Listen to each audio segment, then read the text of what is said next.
नमस्कार दोस्तों, रामनवमी की बहुत बहुत बधाइयाँ।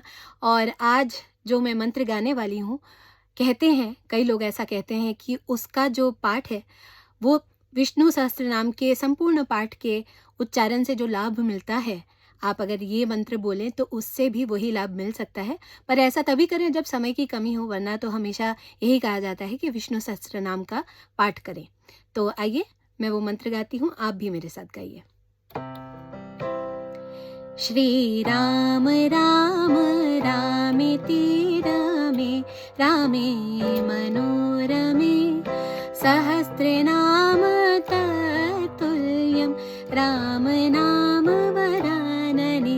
श्री राम राम रामेति रमे रामे मनोरमे सहस्रनाम तत्तुल्यं राम नाम वरानने।